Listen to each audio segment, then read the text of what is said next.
Shetani anakaa kwa mtu, anakuja na mipango mizuri na ahadi kemkem. Haleluya. Watu wa benki wanapokuja kukushawishi ukope hela, anakuja na maneno mazuri kwamba huu mtaji wako unatakiwa uongeze business plan hapa hivi na vile hapa pale. Amevaa suti nzuri, amenyoa vizuri, lakini ukianza kudelay kwenye malipo, haji tena yule, anakuja mwingine ana sura ya mbuzi. Haleluya. Ana uso tofauti.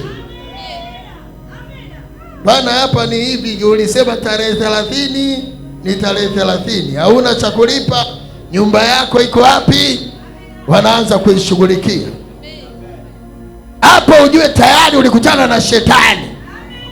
Yule wa kwanza alikuwa shetani, manake ungekuwa na Roho Mtakatifu ungegundua ya kwamba hii mkopo huu hautanipeleka pahali pazuri, hautanipeleka kwenye mafanikio, hautanipeleka pale Mungu anataka. Haleluya, haleluya. Ukishaigundua, unaachana nayo kama ilivyo, unarudi nyuma, unamwambia ngoja nijifikirie.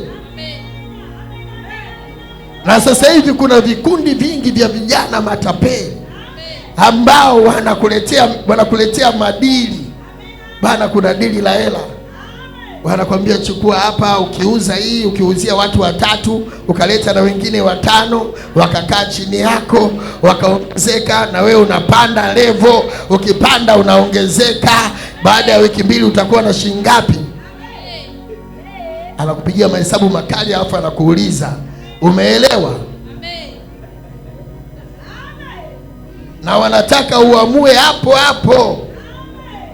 Ukisema tu kama ngoja nikafikirie hivi. Haleluya.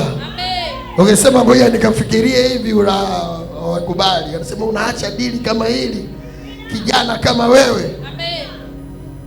Unapoteza, unavyochelewa. Uoga wako ndio umaskini wako. Wana maneno yao makali, wana maneno yao ya kutishatisha hivi. Hapo ujue umekutana na ibilisi, shetani. Pepo kabisa. Leo tunampinga. Leo tunampinga watu wasiingie kwenye madeni. Kwenye madeni kuna ile mikopo inaitwa kausha damu. Kwa nini waseme damu? Wanazungumzia damu. Kama sio uchawi huko behind. Yaani anayenyonya damu ni nani? Shetani. Wewe umeambiwa mkopo huu unaitwa kausha damu, na wewe unazama pale kabisa. Bana, mambo yangu magumu, nipeni hapo 50,000 kila siku, na unarudisha 10,000. Na uwezo wa kupata 10,000 hauna. Acha damu ikukauke.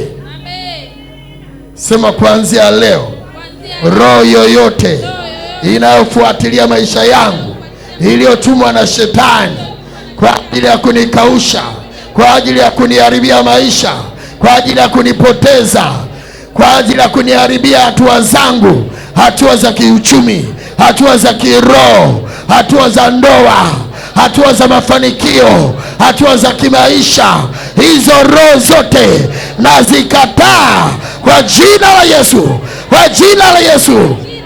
Sema amina. Neno la Mungu linasema mpingeni shetani naye atawakimbia.